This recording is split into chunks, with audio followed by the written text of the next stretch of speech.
How's it going, guys? A little bit of crypto and Bitcoin news. Now, this one is actually pretty interesting. Number one is Bitcoin in Nigeria and Africa. It's actually hitting crazy highs. It costs a lot more than the retail price that you pay here. The other news is the old timer Charlie Munger, vice chairman of Berkshire Hathaway, famous Bitcoin critic, hilariously kind of compared the awesomeness of Chinese ban on crypto and Bitcoin. What a joker. And the last thing I'm going to talk about is actually California getting into the NFT game actually via the DMV. Okay, so onto the price of Bitcoin in Nigeria. Now, the reason why this matters is because back in the old days, right, when Bitcoin first started coming out and the price was actually escalating, there were the reports where people were coming in and out of different Asian countries because in different countries, Bitcoin was worth a different amount of money. So you can buy Bitcoin in one place for $5 and then turn around and sell it in another place for $20. So this was a big deal. I know some of you hate crypto and or Bitcoin. I get it. A lot of ponzis, FTX, SPF, Scam Sam, I know, and a lot of other scams out there involving crypto.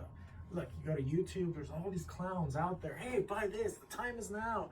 Ooh, all ponzis, all BS. But at least Bitcoin does have some kind of usage. And that is why people put stuff like this up. You can actually take right now Bitcoin at 23,500, turn around, fly to Nigeria and sell it for close to $40,000. That's actually pretty insane. Easy way of basically gaming certain systems of how the currencies are valued or devalued against each other. And that makes it kind of interesting and a good money-making opportunity. Why is this happening? Well, the price of Bitcoin in Nigeria actually has gone up because their continued efforts to get rid of cash.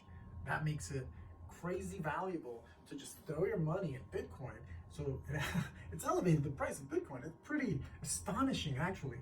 Love or hate crypto or Bitcoin, that is a proof of usage. BTC, a Nigerian crypto exchange, Naira EX, 17.8 million Nairas. That equals to $38,792 American dollars. That's a massive differential from the US market, retail market. So theoretically, you can make a whopping $15,000 just flipping Bitcoin at the moment. Of course, there's some gray areas you'd have to go through. 90% of the business in the country is conducted via cash, a cash society, big wheel and deal kind of people. And now the government wants to get rid of that. They want to control access to cash. And I think this is kind of a giant experiment for different kind of CBDCs, different kind of implementations of central bank digital currencies. So it's a testing ground. The country now leads the world in Google searches for how to buy Bitcoin. Okay, famously, Bitcoin critic Charlie Munger, vice chairman of Berkshire Hathaway. He wrote an op-ed on the Wall Street Journal. The 99-year-old investment veteran basically is constantly slamming crypto. And I get it. He calls it a gambling contract with nearly 100% edge for the house. Munger also said crypto is not a currency, not a commodity, not a security, adding that obviously the US should enact federal law that would ban it. Now, the part that kind of is a little bit shitty of him to say, it's a little bit creepy, is that he says the best way to approach any kind of crypto, in his point of view, is to follow Chinese example. Okay, so here's a quote. Berkshire Hathaway chairman says, what should the US do after a ban of crypto is in place? Well, one more action might make sense. Thank the Chinese communist leader for his splendid example of uncommon sense. Now that's nonsensical to me. Community was quick to react to Munger's latest anti-crypto arguments, of course, right? A lot of people think this guy's a dinosaur in his way of thinking. Of course, famously after the crypto ban in China in 2021, China has continued to be the second largest Bitcoin mining country in the world. So much for that ban. So you can't even possess crypto in China, but you know people do. Now again, there's many reasons to dislike crypto, and I understand that. A lot of people have lost money, and that's absolutely valid. And Munger called crypto a gambling contract that of course favors the house. But of course, gambling is legal in the United States. For the most part, China actually banned gambling way back in the 1940s, 1949 actually. Pretty nuts. So according to the data from American Gaming Association, they control U.S. casinos, mobile gaming apps. And according to Forbes, the U.S. set gambling records, okay, in 2022 with more than $54.9 billion in revenue. Of course, the house mostly wins. So where did all this money come from? Well, that came from consumers. Consumers shelled out $54.93 billion. That's insane. Well, that's actually the revenue. So it's a staggering amount of money. And this is a transfer of wealth from Americans voluntarily gambling their money away, giving it to these casinos, gaming apps, etc. So it's pretty crazy. $54.93 billion. So yeah, there's a lot of money in crypto that is being kind of flushed away, or in a Ponzi scheme, or you just lose your investments, okay? Now, or you're over leveraged. These things are legal. You can legally gamble. Go to a casino and throw your money away.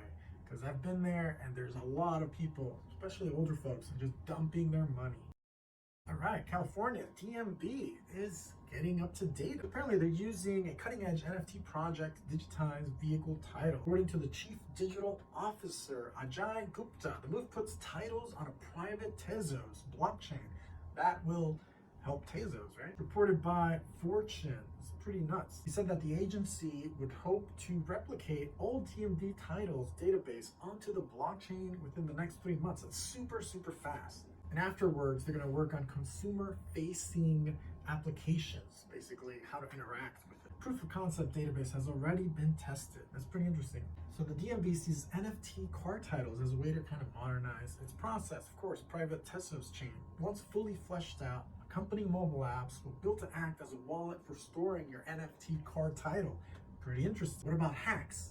Ooh, that could get a little tricky, huh? Because apparently you could potentially use this app, this mobile wallet, to transfer titles between individuals, jurisdictions, etc., etc. Is it actually going to be more efficient, or is it just more money for California to blow down the tubes trying to implement this crazy NFT title project? Who knows? The Tezos blockchain, they were involved, guess what, in a class action lawsuit. They had to pay out $25 million for selling unregistered securities.